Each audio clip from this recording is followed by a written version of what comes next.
May 31st, 1916. The North Sea. 250 warships are about to collide in the greatest naval battle the world has ever seen. 25 million tons of steel, crews numbering over 100,000 men, and in the next 36 hours, nearly 9,000 of them will die. This is the Battle of Jutland, the moment when Britain's centuries-old naval supremacy faced its greatest test, when one German admiral's audacity nearly shattered the Royal Navy's dominance, and when split-second decisions made in fog and chaos would determine the fate of nations. But here's what makes Jutland truly extraordinary.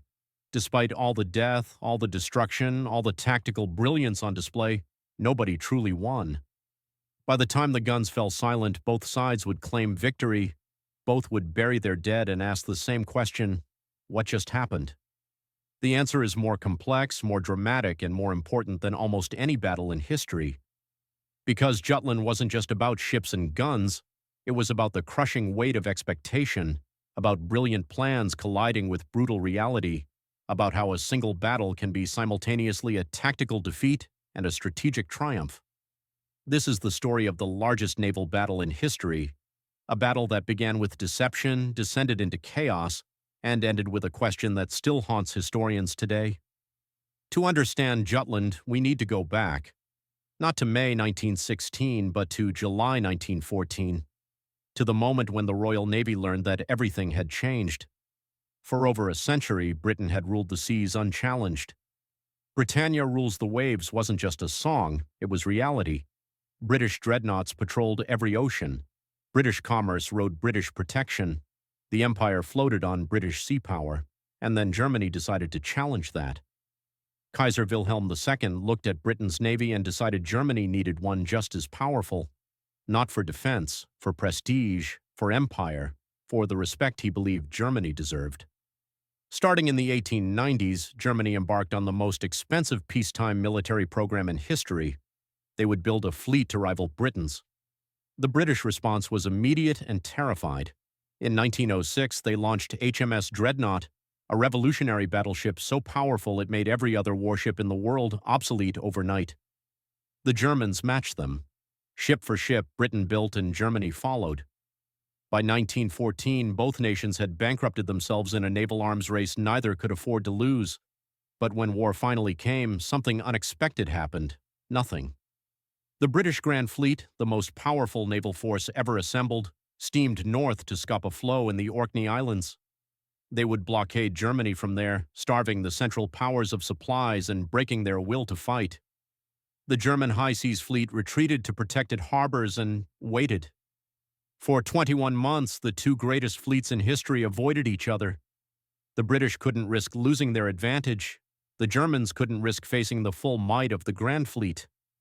Both sides had built these magnificent ships, trained tens of thousands of men, spent billions of marks and pounds, and now they sat in harbor, waiting. But in early 1916, everything changed.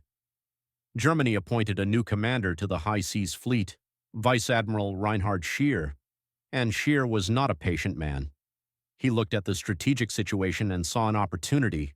The British Grand Fleet was larger, 28 dreadnoughts to Germany's 16. In a straight fight, Germany would lose. But what if it wasn't a straight fight? What if Scheer could lure out a portion of the British fleet, destroy it, and escape before the rest arrived? It was audacious. It was risky. It was Germany's only chance to break the stranglehold of the British blockade. Scheer devised a plan. His scouting force, the fast battlecruisers under Vice Admiral Franz Hipper, would raid the English coast. British battlecruisers would rush out to intercept. And when they did, Scheer's main battle fleet would be waiting, hidden over the horizon. The British would sail straight into a trap. There was just one problem with this brilliant plan. British intelligence already knew about it. Room 40, the Admiralty Old Building, London. In a locked room on the ground floor, British naval intelligence had been reading German naval communications for nearly 2 years. They had recovered German codebooks from wrecked vessels. They had intercepted thousands of wireless transmissions. And on the morning of May 30th, 1916, they noticed something unusual. The German High Seas Fleet was requesting navigational information for the North Sea. Multiple units were preparing to sortie. Something big was about to happen. The information reached Admiral Sir John Jellicoe, Commander-in-Chief of the Grand Fleet, at his headquarters in Scapa Flow. Jellicoe was 56 years old, methodical, cautious, and acutely aware of the weight on his shoulders. Winston Churchill would later say that Jellicoe was the only man on either side who could lose the war in an afternoon. If the Grand Fleet was destroyed, Britain would starve, the Empire would collapse, everything would be lost. Jellicoe couldn't take risks, but he also couldn't pass up the opportunity to destroy the German fleet. He made his decision: the Grand Fleet would sail. At the same time, Vice Admiral Sir David Beatty received similar orders for his battlecruiser fleet based at Rosyth. Beatty was everything Jellicoe was not: young, aggressive, supremely confident, and hungry for glory. Where Jellicoe saw risks, Beatty saw opportunities. Where Jellicoe planned carefully, Beatty attacked boldly. The two men represented two philosophies of naval warfare, and in the next 24 hours, both would be tested to the breaking point. On May 31st at 2:20 p.m., British light cruiser Galatea spotted smoke on the horizon, the German scouting force. Beatty's battlecruisers turned to intercept. This was the moment he'd been waiting for, the chance to prove British superiority, to crush the Germans in a decisive action. But as Beatty's 6 battlecruisers steamed toward the enemy, neither he nor the Germans realized something crucial. This wasn't a trap sprung on the British. Both sides were executing exactly the same plan. Both Beatty and Hipper were trying to lure the enemy toward their main battle fleet. Both thought they were the hunter. Both were about to discover they were also the prey. At 3:48 p.m., the guns opened fire at a range of 15 miles. The run to the south had begun.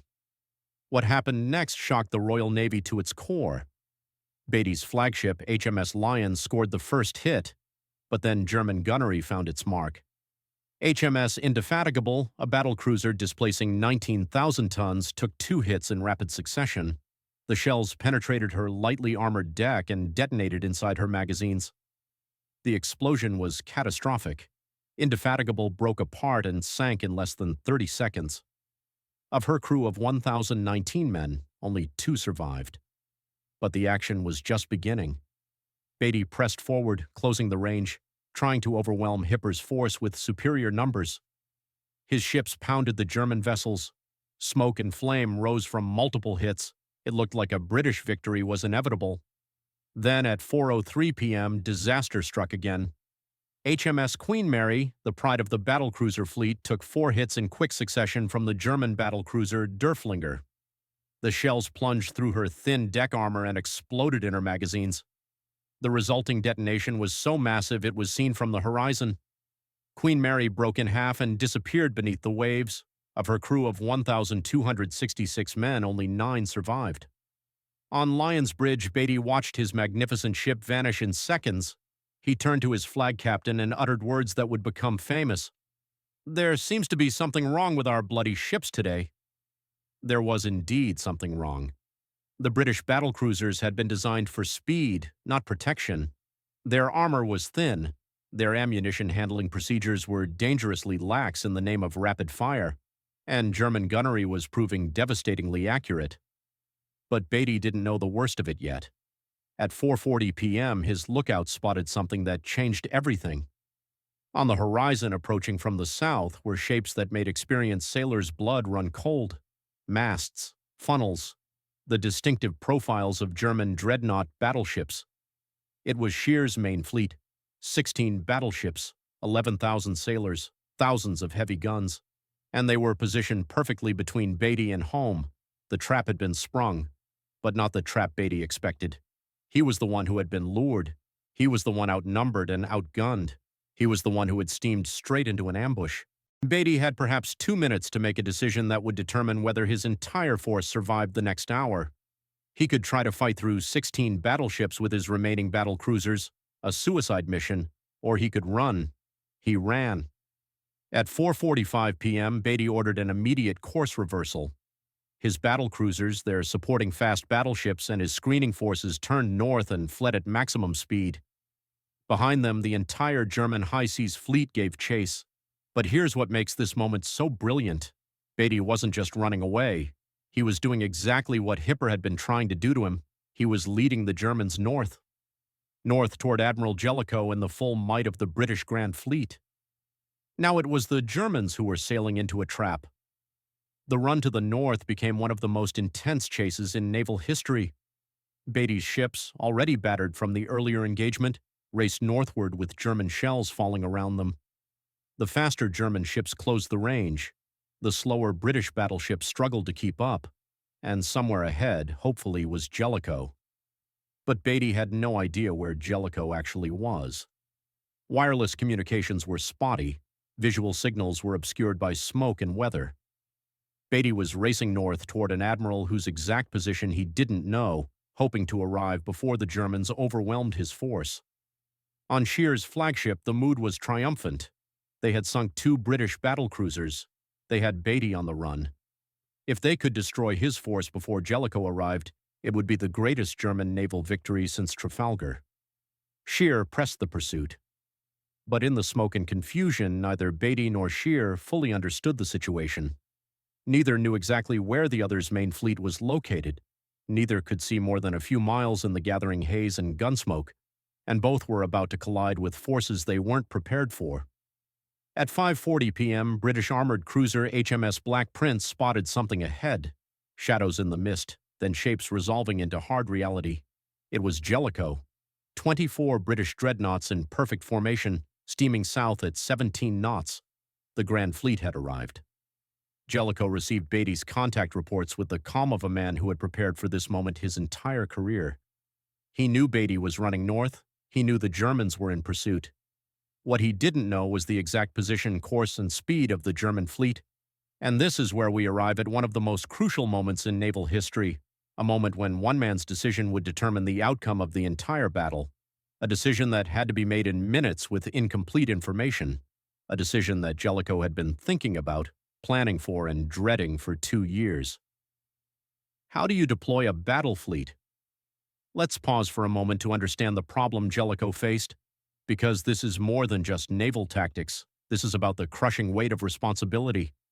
Jellicoe commanded 99 ships, 24 dreadnought battleships alone, each one a floating fortress, each one carrying 1,000 men. Together they represented the security of the entire British Empire, and in the next few minutes Jellicoe had to arrange these ships in a battle formation without knowing exactly where the enemy was. The British fleet was steaming in 6 parallel columns, each column led by a battleship division. This formation was perfect for travel but useless for battle. To fight, they needed to form a single line, 24 battleships in a row, broadside to broadside, concentrating their fire. This was called deploying the fleet, but deploy which way? Form the line turning east or west.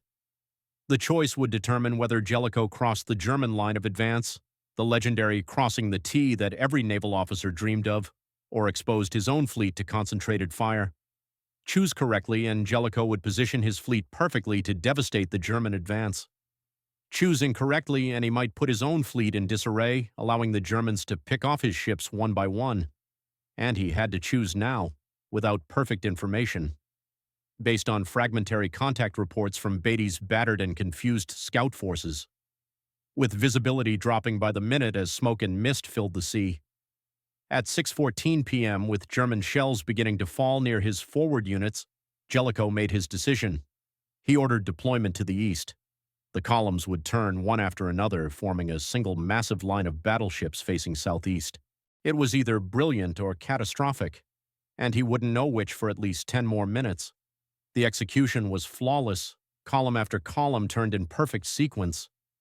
Within minutes, 24 dreadnoughts formed a battle line 6 miles long, the most powerful concentration of naval firepower in history, arrayed in perfect formation.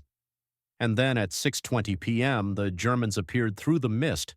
Jellicoe had done it. He had crossed the T. The German fleet, steaming north in its own line formation, suddenly found itself facing the full broadside firepower of the entire Grand Fleet. Every British battleship could bring all its guns to bear. The Germans could only reply with their forward turrets. It was the perfect deployment, the culmination of decades of training and planning, the decisive moment of the decisive battle. Scheer saw his entire strategy collapse in seconds. He had walked straight into exactly the situation he had spent 2 years trying to avoid. His 16 battleships faced 24 British dreadnoughts in the worst possible tactical position. His fleet was being crossed, his ships were taking devastating fire, and he was running out of sea room to maneuver. In the next 30 minutes, the largest ships ever built exchanged fire at ranges that made gunnery more art than science. Shells weighing over a ton tore through armor plating. Explosions ripped open hulls. Fires consumed steel superstructures. Men died by the dozens with each hit. HMS Invincible, Beatty's former flagship, took a plunging salvo amidships. The shells penetrated her magazine. The explosion broke her in half. She sank with 1,026 men. Only 6 survived. German battleship SMS Lützow, already heavily damaged, took more than 20 hits. Her forward compartments were flooding. Her crews were fighting fires throughout the ship. She was dying. But Scheer wasn't finished. At 6:35 p.m., he made the most audacious decision of his career. Instead of trying to escape, he ordered a simultaneous 180-degree turn by his entire fleet. Every ship would turn together, right in the face of the British guns, reversing course back toward the enemy. It was called the Gefechtskehrtwendung, the battle turnaway, and it required every captain to execute the turn perfectly at the same moment, or ships would collide and chaos would reign. They did it. 16 battleships turned as one and vanished back into the smoke and mist, heading away from the British fleet. Jellicoe never saw it happen. One moment the Germans were there, the next they were gone. In the smoke and gathering darkness, the German fleet had simply disappeared. What followed was perhaps the most controversial part of the entire battle, and it's where we see the fundamental difference between Beatty's aggressive instinct and Jellicoe's cautious calculation. Beatty wanted to pursue, to chase the Germans into the darkness, maintain contact, and finish them off. This was the chance to destroy the high seas fleet completely, to win the decisive victory Britain needed. Jellicoe refused, and his reasoning reveals the impossible position he was in. German destroyers had already launched torpedo attacks. In the smoke and confusion, submarines might be lurking. The Germans had deliberately prepared the waters with mines, and most importantly, Jellicoe knew something Beatty didn't fully appreciate. Battleships at night are terrifyingly vulnerable. In daylight, heavy armor and long-range guns gave battleships their supremacy. At night, when visibility dropped to hundreds of yards instead of miles, a single torpedo from a destroyer could sink the largest dreadnought. The advantages of armor and firepower disappeared. Everything became chaos and chance. Jellicoe made his decision. The Grand Fleet would not pursue blindly into a night action. They would maintain formation, stay between the Germans and their home ports, and resume battle at dawn when visibility returned. It was the cautious choice, the safe choice, and it was about to let the German fleet escape. What happened next was a comedy of errors, except the comedy cost thousands of lives. As darkness fell, the German fleet turned again, this time heading southeast toward their home ports. To get there, they had to pass behind the British Grand Fleet, which meant crossing directly through the rear of Jellicoe's formation. The British destroyer and cruiser screen, following behind the main battleships, suddenly found themselves face-to-face with the entire German fleet in pitch darkness. What resulted was a series of confused, brutal, close-range actions that British sailors would remember as some of the most terrifying moments of their lives. Ships appeared out of nowhere at ranges measured in hundreds of yards. Searchlights stabbed through the darkness. Guns fired at point-blank range. Torpedoes bubbled through black water toward unseen targets. And nobody could tell friend from enemy until it was too late. HMS Black Prince, an armored cruiser that had fought gallantly all day, suddenly found herself illuminated by German searchlights at a range of less than 1,000 yards. She was surrounded by German battleships. Every German ship opened fire simultaneously. Black Prince was obliterated in minutes. Of her 857-man crew, there were no survivors. None. The German battlecruiser Lützow, barely afloat after taking 24 hits, finally succumbed to her wounds. She rolled over and sank, taking hundreds of her crew with her. Destroyer actions became knife fights in the dark. HMS Tipperary took direct hits from battleship guns and exploded. HMS Turbulent was cut in half by a collision. SMS V4 and SMS V48 were sunk by point-blank gunfire. And through all of this, Jellicoe on his flagship Iron Duke received fragmented reports of actions astern but never grasped that the entire German fleet was crossing his wake. His cruiser captains, drilled in radio silence protocols, didn't want to break radio discipline to report enemy contacts. His destroyer captains were too busy fighting for their lives to send coherent reports, and the smoke and darkness made visual confirmation impossible. By dawn on June 1st, the German high seas fleet had escaped. They were steaming toward their home ports, and Jellicoe was just realizing it. As the sun rose on June 1st, the North Sea was eerily quiet. Where 250 warships had battled, now only scattered wreckage remained. Bodies floated in oil-slicked water, debris stretched for miles, and both fleets were racing for home, neither quite sure what had just happened. The counting began immediately, and the numbers were staggering. The British had lost 3 battlecruisers, 3 armored cruisers, and 8 destroyers. 6,094 men were dead. The Queen Mary, Indefatigable, and Invincible, ships that represented the pinnacle of British naval engineering, were gone. Hundreds of millions of pounds worth of warships rested on the ocean floor. The Germans had lost 1 battlecruiser, 1 pre-dreadnought battleship, 4 light cruisers, and 5 destroyers. 2,551 men were dead. But most significantly, their modern battleship fleet had survived largely intact. The German press declared a great victory. They had sunk more ships, killed more sailors, and proven that the Royal Navy was not invincible. Kaiser Wilhelm awarded medals. Newspapers ran triumphant headlines. For 48 hours, Germany celebrated. Then the strategic reality became clear. The German high seas fleet retreated to harbor and would not meaningfully challenge British control of the sea for the rest of the war. The British blockade continued uninterrupted. German civilians slowly starved, German industry slowly suffocated, and the stranglehold that would eventually break Germany's ability to fight grew tighter every month. Jellicoe had lost more ships, but he had maintained control of the North Sea. Britain ruled the waves, Germany remained bottled up. Strategically, nothing had changed except that Germany had no remaining hope of breaking the blockade. But in Britain, the initial reports caused near panic. How had the Royal Navy with superior numbers lost so many ships? What had gone wrong? Who was to blame? The arguments began immediately and have continued for over a century. Beatty blamed Jellicoe for not pursuing. If only Jellicoe had been more aggressive, the entire German fleet could have been destroyed. The war might have ended years earlier. Jellicoe blamed Beatty for losing 2 battlecruisers to inferior gunnery and poor ammunition handling. If only Beatty had been more careful, the British losses would have been minimal. Both had valid points. Both were probably wrong. The truth is that Jutland revealed something neither navy wanted to admit. Their beautiful theories about decisive fleet battles didn't work anymore. The combination of smoke, distance, poor communications, and the sheer scale of modern naval warfare made decisive battle nearly impossible. Both sides could hurt each other terribly. Neither could guarantee victory. Jellicoe was right to be cautious.